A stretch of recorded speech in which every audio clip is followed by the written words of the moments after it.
দক্ষিণ এশিয়ার সবচেয়ে জনপ্রিয় ব্যক্তি, সাবেক 3 বারের প্রধানমন্ত্রী,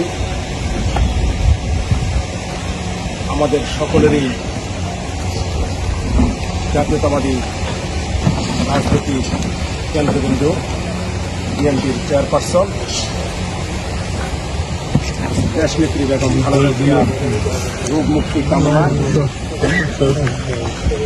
জাতীয়তাবাদী দল গাছা থানা বিএনপির উদ্যোগে আজকের এই দোয়া মাহফিলে সভাপতিত্ব করছেন স্নেহভাজন ছোট ভাই, দীর্ঘদিনের রাজনৈতিক সহযোদ্ধা,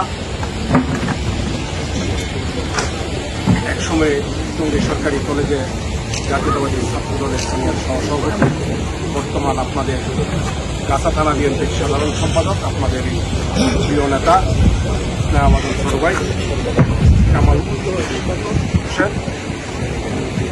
উপস্থিত আছেন জাতীয়তাবাদী যুবদল গাজীপুর মহানগর শাখার বিপ্লবী সদস্য সচিব, গাজীপুরের আন্দোলন সংগ্রামের পরিচিত মুখ স্নেহভাজন ছোট ভাই, আন্দোলন সংগ্রামের সহযোদ্ধা মাহমুদুল হাসান রাজু। উপস্থিত আছেন গাছা থানা বিএনপি সিনিয়র সহসভাপতি,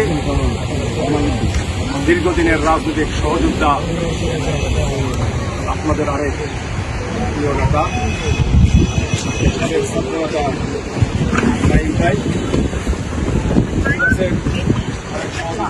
সরকার, আমাদের জাতীয়তাবাদী স্বেচ্ছাসেবক দল গাছা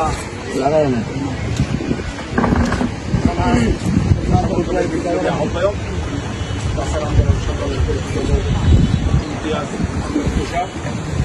যুবদলের সদস্য সচিব, গাছা থানা আন্দোলন সংগ্রামের আরেক পরিচিত মুখ রিপন সহ আমার স্বেচ্ছাসেবক দলের সিনিয়র যুগ্ম আহ্বায়ক সোবান স্বপন, ওলামা দলের আহ্বায়ক, গাছা থানা বিএনপির বিভিন্ন ওয়ার্ড পর্যায়ের ছাত্রদল, যুবদল, স্বেচ্ছাসেবক দল, কৃষক দলের বিভিন্ন নেতৃবৃন্দ। শুধু দোয়া প্রোগ্রামে দীর্ঘ বক্তৃতা বা জাতীয় বক্তৃতা দেওয়া একটু ভিন্ন। আমরা সকলেই যারা আজকে এখানে উপস্থিত আছি, আমাদের সকলের প্রিয় নেত্রী, এই দেশের গণমানুষের নেত্রী,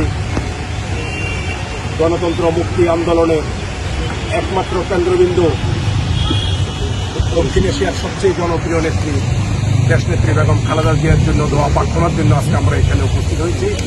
আমরা সবাই মন খুলে নেত্রীর জন্য দোয়া করি। তারপরেও আমাদের খুব কষ্ট লাগে যে সাবেক রাষ্ট্রপতি, সহধর্মিণী, এই দেশের 3 বারের প্রধানমন্ত্রী, বাংলাদেশের সবচেয়ে বড় রাজনৈতিক দলের চেয়ারপারসন, দক্ষিণ এশিয়ার সবচেয়ে জনপ্রিয় নেত্রী, উনি চিকিৎসার অভাবে মৃত্যুর সাথে পাঞ্জা লড়ছে। কষ্ট লাগে যখন আমরা জানতে পারলাম যে উনি যে হাসপাতাল দিয়ে ইউনাইটেড হাসপাতাল উদ্বোধন করেছে, এই দেশের মানুষের জন্য চিকিৎসা ব্যবস্থা করেছে, সেই হাসপাতাল তাকে অ্যাম্বুলেন্স দিতে অপারগতা প্রকাশ করে। সেটা আমাদের খুব কষ্ট লাগে।